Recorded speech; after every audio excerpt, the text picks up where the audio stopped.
አርሰናል ከዌስትሃም ዩናይትድ ነፍስ ውጪ ነፍስ ግብ የነበረበት አስጨናቂ ጨዋታ ነበረ። በጣም አስፈላጊ 3 ነጥብ ሊያንድሮ ትሮሳርድ፣ ኦደጋርድን የመሰለ ዳቪድ ራያን የመሰለ ተጫዋች በደንብ አስተዋጽኦአቸውን ውጤታቸውን በደንብ የተመለከትንበት ጨዋታ ነበረ። 1-0 ተጠናቋል። 3 ነጥብ ይዞ አርሰናል አጠናቋል። በጣም አስፈላጊ ጨዋታ ነው። ከጨዋታው መጠናቀቅ በኋላ ግን እየተሰነዘሩ ያሉ አስተያየቶች አሉ። በተንታኞች በኩል 2 ጎራዎች አሉ።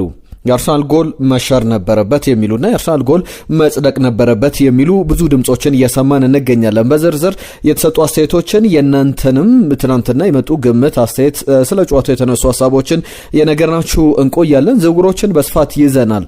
ከዩቬንቱስ አርሰናል ሊያስፈርም የሚፈልገው ተከላካይ አለ ተብሏል። ከሰሞኑ ሰምተናቸው ከምናውቃቸው ዝውውሮች ወጥ ያለ ዝውውር ነው። የጋብሪኤል ማርሴሊ የብራድሊ ባርኮላ ጉዳይ በስፋት እየተነሳ ያለ ጉዳይ ነው። ሌሎች አጫጭር የዝውውር ዜናዎችንም ይዘናል። በቻላችሁት አብራችሁን ቆዩ። መልእክቶቻችሁን ጻፉልን። ይህንን ቪዲዮ ላይክ አድርጋችሁ ጀምሩ። ትናንትና የእናንተ ግምቶች፣ ሀሳቦች፣ አስተያየቶች በደንብ መጥተውልናል። የትናንትናው ጨዋታ የተመለከታችሁት እንዴት ነበረ? የመጨረሻ ደቂቃ በእናንተ ስሜቱን እስቲ በደንብ አጋሩን። ስሜቶቻችሁን እየላካችሁልን ምን አይነት ስሜት ላይ ነበራችሁ? አርሰናል ግብ ሲያስቆጥር ምን አይነት ስሜት ላይ ነበራችሁ? አርሰናል ግብ ሲቆጠርበት ከዛ በኋላ ደግሞ ያቺ ግብ በቫር ውሳኔ በቫር ሪቪው እየታየ በነበረበት ሰዓት ላይ ያለውን ሂደትም እኛ እንነግራችኋለን። ተጫዋቾች ምን ሲነጋገሩ እንደነበረ ሜዳ ላይ እነ ሊያንድሮ ትሮሳርድ ከዳቪድ ራያ ጋር፣ ሌሎችም እነ ማርቲን ኦዴጋርድ ምን ሲያደርጉ ምን ሀሳቦችን ሲለዋወጡ እንደነበረ አንዳንድ ጉዳዮችን እየነገርኳችሁ ቆያለሁ። የእናንተን ሀሳቦች አስተያየቶች ደግሞ እንቀበላለን። በደንብ ተሳትፏችሁን እንፈልጋለን። ላይክ አድርጋችሁ ጀምሩ። በቀጥታ ወደ ጉዳዮቻችን ገብተናል። ትናንትና ለዌስትሃም በፕሪሚየር ሊግ ላይ ለመሰንበት ለአርሰናልም የፕሪሚየር ሊጉን ዋንጫ ለማሸነፍ በእርግጥ በሁለቱም ጫፎች ላይ ያለ ጉዳይ ነው። ዋንጫ ማሸነፍ ሌላ ነው። ከዛ በተጨማሪም ላለመውረድ መጫወት ሌላ ነውና ሁለቱ ቡድኖች በዚህና ጫፍና ጫፍ ሆነው ነገር ግን በፉክክር ደረጃ ጥሩ የተፎካከሩበት ነበረ። ትናንትና ጊሌም ባላጌ አርሰናል ካሸነፈ በኋላ የስፔን እግር ኳስ ሊቅ ነው። ብዙ ጊዜ ስለ አርሰናል በጎ ነገሮችን የሚያነሳ ተንታኝ ነው። ካነሳቸው ጉዳዮች መካከል እንግዲህ ይቅር ልንላቸው ይገባል ይላል። እነማንን? አርሰናል ዋንጫውን አሳልፎ ይሰጣል ላሉት ትናንትና ዌስትሃምን ካሸነፈ በኋላ ነውና የአርሰናል ቲም የአርሰናል ቡድን ሳድሊ ሪፊውዝ አድርጓል ነው የሚለው። በእያዘንም ቢሆን ዋንጫውን አሳልፎ መስጠት አልፈለገም የሚል አንድ አጭር ጽሁፍ ጽፎ ተመልክቼዋለሁ በትዊተር ገጹ ላይና በጣም ብዙ ሚኒንግ ያለው ጨዋታ ነበረ። በዚህ ሂደት ላይ ለቶትናም ሆትስፐር ውለታ የተዋለበት የቶትናም ደጋፊዎች የአርሰናልን ማሸነፍ ሲደግፉ ነበር። ዋይኒ ሩኒ ብቻ አንድ ያነሳው ጉዳይ አለ።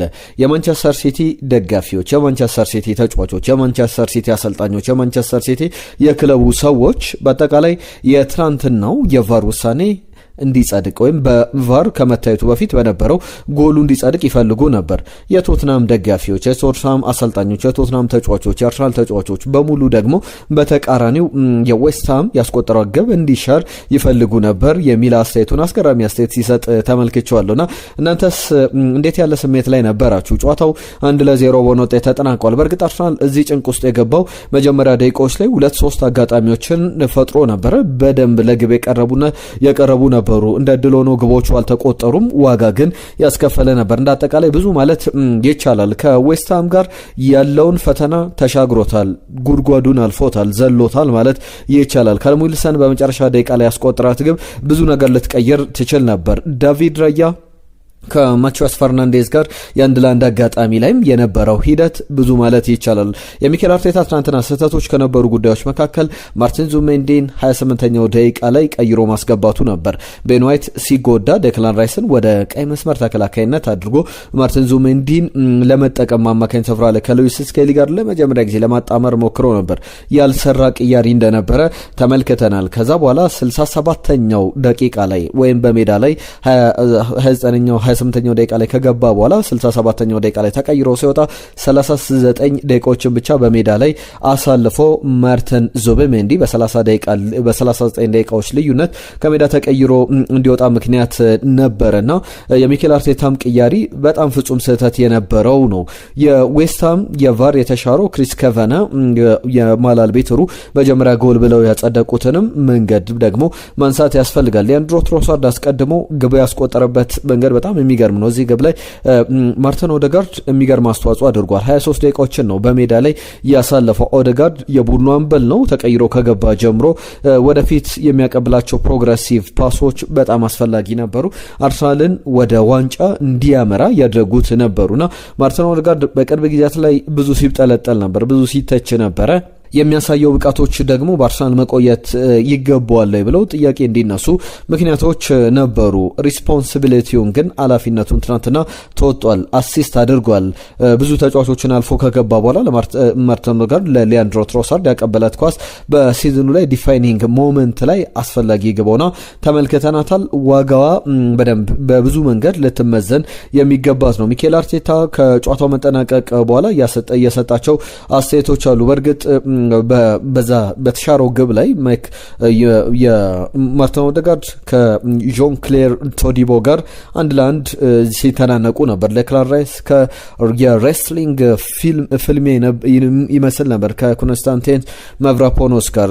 ቶማስ ሱሼክን ከካቨርስ ጋር ተመልክተነዋል። ምናልባት የዌስትሃምም ጥያቄ ሊኖር ይችላል። በዚህ አጋጣሚ ላይ ግን ዳቪድ ራያ ጥሩ ግብ ጠባቂ እንደነበረ የተመለከትንበት በዘንድሮ እንደዚህ አይነት የአየር ላይ ኳሶችን ወጥቶ በመቀበል ከዛ በተጨማሪ የተሞከሩበትንም ሙከራዎች በደንብ በማዳን ጥሩ አስተዋጽኦ ያለው ነውና የኔ ፈርስት ኢንስቲንክት ይላል ሚኬል አርቴታ ፋውል እንደነበር ነው። ከዛ በኋላ ቫር ጊዜ በወሰደ ቁጥር ግን በጣም የሚያስጨንቅ አጋጣሚ እንደነበረ ያነሳል። 2019 ላይ ቫር መተግበር ከጀመረበት ጀምሮ በእንግሊዝ ፕሪሚየር ሊግ ማለት ነውና በጣም ብዙ ትልልቅ ውሳኔዎች ተወስነዋል። ከዚህ የበለጠው ግን ትልቅ ውሳኔ ነበር ማለት ይከብዳል። በጣም ጭንቅ ውስጥ ነበረ የአርሰናል ደጋፊዎች በሁለት ጎራ። ለምሳሌ ለዌስትሃም ቢፈርድ ጭንቅ ውስጥ ነው፣ ላለመውረድ የሚጫወት ቡድን ነው። ለአርሰናል ቢፈርድ ለዋንጫ የሚጫወት ቡድን ነውና ለሁለቱም አስፈላጊ የነበረ ጨዋታ ነበር ተመልክተናል። ቫርም እንደ ክብደቱ ጊዜ ወስዶ የፈረደው የወሰኑ ውሳኔ ነበር። የቫር አልቢትሮች ክሪስ ከቨነን ወደ ሞኒተሩ እንዲጠጉ የወሰኑበት ውሳኔ በጣም አስፈላጊ ውሳኔ ነበረ።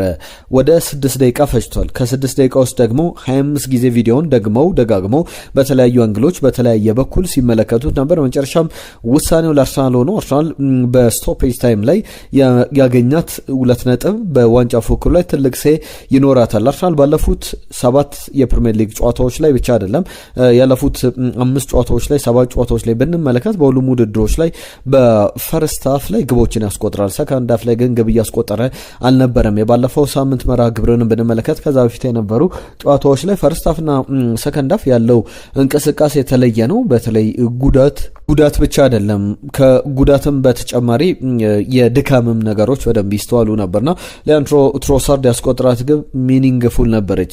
ስለ ግቧ መሻር ግን ብዙ እየተባለበት ይገኛል። አንደኛው የዘ ታይምሱ ጻፊ ማርቲን ሳሙኤል ቫር ግቧን ለመሻሩ ትክክለኛ ምክንያት አለው፣ ነገር ግን ብዙ ኦፊሻሎች እንደዚህ አይነት ረጅም ጊዜ ከወሰዱ ግቧን ይሽሯት ነበርና እንደዛ ጠብቄ ነበር ብሏል። 6 ደቂቃ ማለት በጣም ረጅም ጊዜ ነው።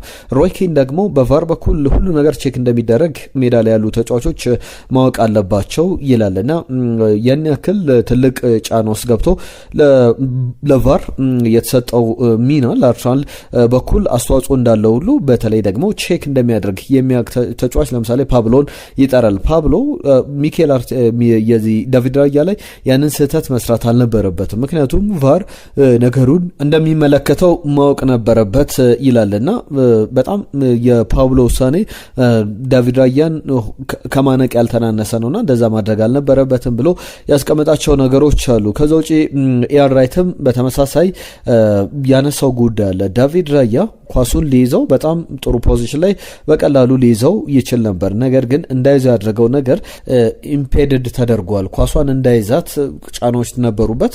አንገቱን እስከ ማነቅ የሚመስል አይነት በጣም ተጎትቶ ነበርና የቫር ፋን አይደለውም፣ ነገር ግን ቫር ለመጀመሪያ ጊዜ ትክክለኛ ውሳኔ ወስነዋል ብሏል። ዳቪድ ራያን በተመለከተ ሊያንድሮ ትሮሳርድ ወዲያው ጥፋቱ እንደተሰራ ከዳቪድ ራያ ጋር ስንነጋገር ነበር። 100% ጥፋት ነው የተሰራብኝ፣ የጎል መጽደቅ የለበትም ብሎ ሲላይ ነበርና ሙሉ ለሙሉ አምኜዋለሁ ይላል። ያ ማለት በትክክልም ዳቪድ ራያ እንዳለው ጥፋቱ መሰራቱን ዳቪድ ራያ ሰውነቱ ነግሮታል። ከዛ በተጨማሪም ሌሎቹንም ተጫዋቾች በደንብ ሲያስረዳቸው ነበረ። ሚኬል አርቴታ ፒጂኤምኦኤል የተባለ የዳኞች ውሳኔን የሚወስን ዳኞችን የሚመድብ ተቋም አለ፣ በአዋርድ ዌብ የሚመራ ለመጀመሪያ ጊዜ ለማመስገን እወዳለሁ ብሏል። ምክንያቱም በጣም ትልቅ ውሳኔ ነው የወሰናችሁት። ያ ባይሆን ኖሮ ሌላ መልክ ያለው ውድድር እንደሚሆን ያሳየ ነውና ሚኬል አርቴታም አመሰግናለሁ የሚል መልእክቱን በማህበራዊ ትስስር ገጾች ሲያስተላልፍ ተመልክተናል።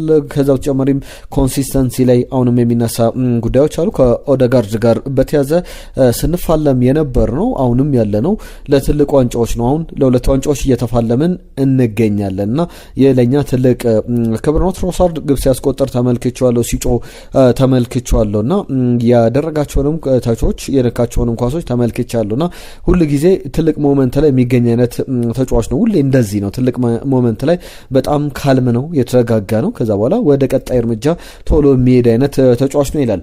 አለን ሺረርን በተመለከተ ቀደምም ሳነሳው ነበር። አለን ሺረር በዚህ በሬስት ኢዝ ፉትቦል ፖድካስት ላይ ያነሳቸው ጉዳዮች አሉ። በዚህ ወቅት ላይ ለማን ነው ዋንጫው የሚገባው? ከዛ በተጨማሪም ከዋንጫው በተጨማሪ የዚህ የውሳኔውንም ሂደት በተመለከተ ጥያቄዎችን የሚያነሱ ሰዎችን በተመለከተ የሰጡ አስተያየት አለ። አንዳንድ ሰዎች እንደምገምተው ፋውል ነው ብለው ያስባሉ፣ አንዳንዶች ደግሞ ፋውል አይደለም ብለው ያስባሉ ይላል። ሌሎች ደግሞ ኮንሲስተንትሊ ለምን እንደዚህ አይወሰንም የሚሉ ጥያቄዎችን ያነሳሉ። እኔ ፋውል እንደሆነ አስባለሁ ይላል። ከዛ በተጨማሪም አለን ሺረር ፋውል እንደሆነ ይገባኛል፣ ነገር ግን በኤቨርተን ጨዋታ ላይ ከበርናንዶ ሲልቫ ጋር በተያዘ ያነሳቸው ጥያቄዎች አሉ። በሌሎች መርሃ ግብሮችም ላይ ተመሳሳይ ኢንሲደንቶች፣ ተመሳሳይ አጋጣሚዎች እያሉ በደንብ በትክክል ውሳኔያቸውን አልሰጡም አልቢትሮች የቫር ውሳኔንም በተመለከተ ነውና ማርክ ክላተንበርግን እናስታውሳቸዋለን። የፕሪሚየር ሊግ ቁልፍ አልቢተር እንደነበሩና በሆልዲንግ ኢንሳይደር እንደ አርሰናል ኢንሳይደር የሚያወጧቸው አንዳንድ መረጃዎች አሉ። ከነዚህ መካከል ማርክ ክላተንበርግ የዳኛው የክሪስ ከቨና ውሳኔ ትክክለኛ ነው፣ ጎሉም መጽደቅ አልነበረበትም፣ መሻር ነበረበት የሚል ውሳኔያቸውን እንዳጋሩ ይታወቃል። እና ብዙ ባለሙያዎች እየሰጡት ያለው አስተያየት አለ። ስለ ሩኒ ደግሞ ስናነሳ የማንቸስተር ሲቲ ደጋፊዎች፣ የማንቸስተር ሲቲ ተጫዋቾች፣ የማንቸስተር ሲቲ ሰዎች ጎሉ እንዲሻር ይፈልጋሉ። ለዛ ነው ተቃውሟቸው የሚሰማው። በተቃራኒው ደግሞ የአርሰናል ሰዎች በተቃራኒ የቶትናምም ሰዎች እንደ አርሰናል ሰዎች ግቧ እንድትሻር ይፈልጉ ነበር። ያ ነው የሆነው። እግር ኳስ እንደዛ ነው።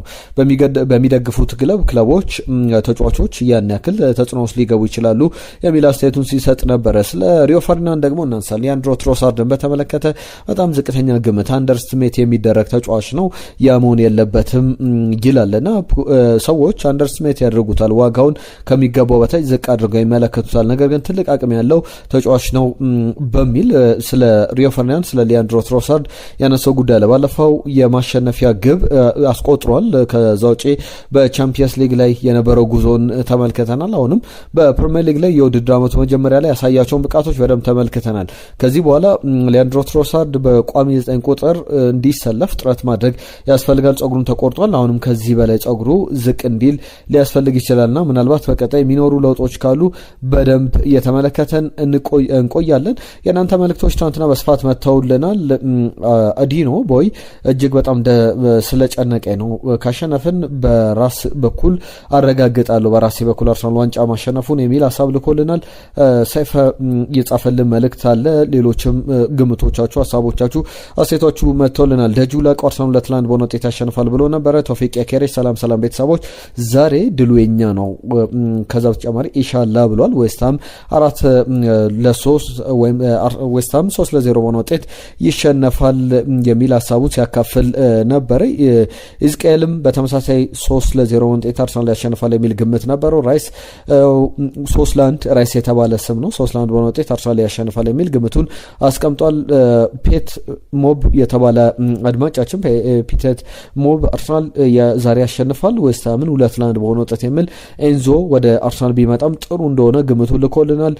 ከዛ ተጨማሪ ዮሴፍ አሌክስ አርሰናል 2-1 ጌታውን እዚህ ላይ የዳኝነት ያስጠላል የሚል መልእክቱ ሲልክ ነበረ። ራይስ አንደኛ ነው ያለን አድማጫችንም አለ፣ የዘወትር አድማጫችን ነው። ከዛ ተጨማሪ የዛሬ ከባድ ጨዋታ ነው ቢሆንም አርሰናል በጠባብ ውጤት ይመዘናል ብዬ አስባለሁ የሚል ግምቱ ሲያስቀምጥ ነበረ።